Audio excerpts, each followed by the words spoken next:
Hi friends, இன்றைக்கி பார்த்தீங்கன்னா 100% கோதுமை மாவு வச்சு அருமையான ஒரு வெஜ் பப்ஸ் பார்க்கலாம் வாங்க. ரொம்பவே டேஸ்டியாக இருக்கும். ஒன்று சாப்பிட்டாலே வயிறு ஃபில்லிங் ஆயிரும். வாங்க எப்படி செய்யணும்னு பார்க்கலாம். வீடியோ போகிறதுக்கு முன்னாடி நம்ம சேனலை புதுசாக பார்க்குறவங்க மறக்காமல் சப்ஸ்கிரைப் பண்ணிடுங்க. கூடவே ஆல் பட்டனையும் கிளிக் பண்ணிடுங்க. இந்த ரெசிபி செய்யறதுக்கு ஒரு கடாயில் 1 கப் கோதுமை மாவு எடுத்துக்கலாங்க. 1/2 டீஸ்பூன் உப்பு சேர்த்துக்கலாங்க. சேர்த்து நல்லா கலந்து விட்டுறலாம். கூடவே பார்த்திங்கன்னா 1 டேபிள் ஸ்பூன் வெண்ணெய் சேர்த்துக்கலாங்க. நீங்கள் வெண்ணெய்க்கு பொதுவாக நெய் கூட சேர்த்து செய்யலாம். வெண்ணெயை சேர்த்துட்டு நல்லா கலந்து விட்டுறலாங்க.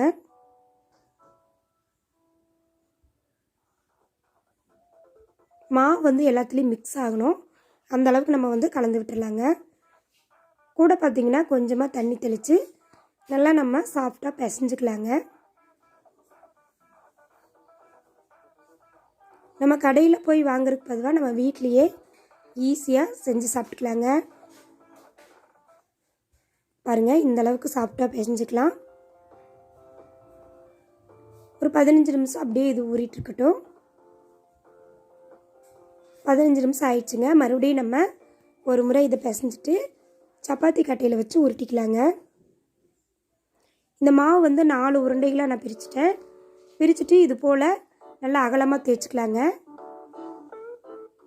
4ஐயும் தேய்ச்சிட்டு கொஞ்சமாக கோதுமை மாவு போட்டுட்டு மேலே ஒரு சப்பாத்தியை போட்டு அதுக்கு மேலே பார்த்திங்கன்னா மறுபடியும் கொஞ்சம் மாவு போட்டு இன்னொரு லேயர் போட்டுக்கலாம். இது போல் 4 லேயர் போட்டுக்கலாங்க.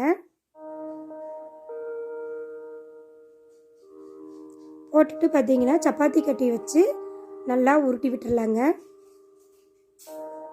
4 ஈவனாக வர்ற அளவுக்கு நம்ம உருட்டி விட்டுடலாம்.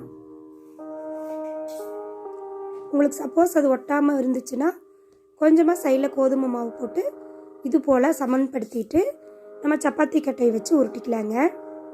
உருட்டிட்டு ஒரு கத்தியால் 4 பீஸாக நம்ம கட் பண்ணிக்கலாங்க.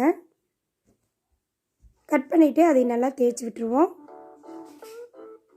தேய்ச்சி ரெடி பண்ணி ஒரு தட்டில் வச்சுக்கலாங்க. இப்போ இதுக்குள்ளே வைக்கிற ஸ்டஃபிங் ரெடி பண்ணிக்கலாம்.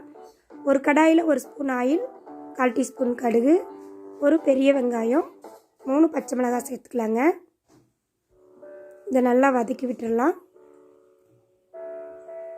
இது கூட பார்த்திங்கன்னா ஒரு மீடியம் சைஸ் தக்காளி ஒன்று நல்லா பொடியாக நறுக்கி சேர்த்துக்கலாங்க. வெங்காயம் தக்காளி எல்லாம் ஓரளவுக்கு வதங்கின பிறகு இது கூட நறுக்கி வச்ச கேரட் சேர்த்துக்கலாங்க. மெசரிங் கப்பில் 3/4 கப் வருது. அந்தளவு கேரட் நம்ம சேர்த்துக்கலாம்.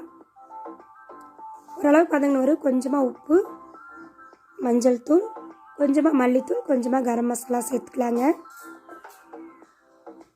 சேர்த்து நல்லா வதக்கி விட்டுடலாம்.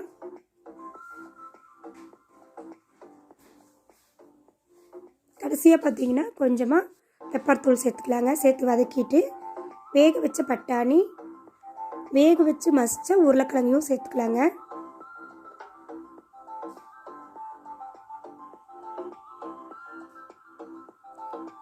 கண்டிப்பாக உருளைக்கிழங்கு பட்டாணியும் சேர்த்து செஞ்சால் தான் டேஸ்ட் ரொம்பவே நல்லாயிருக்கும்.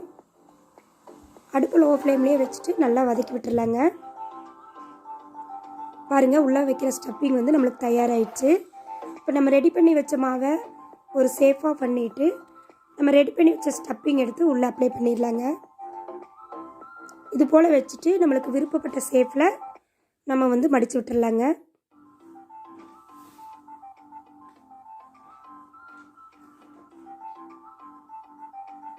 எல்லா மாவையும் இது போல் ரெடி பண்ணிவிட்டு கடாயில் ஆயில் ஹீட் பண்ணிவிட்டு நம்ம போட்டு பொரிச்சு எடுத்துக்கலாங்க. ஒரு பக்கம் வெந்த பிறகு மெதுவாக திருப்பி விட்டு இன்னொரு பக்கமும் வேக விட்டுடலாங்க. இந்த மாவு நல்லா வெந்து கோல்டன் ப்ரௌன் கலர் ஆகும். அந்த ஸ்டேஜில் நம்ம எடுத்துக்கலாங்க. பாருங்கள், சூப்பராக வந்திருக்கு.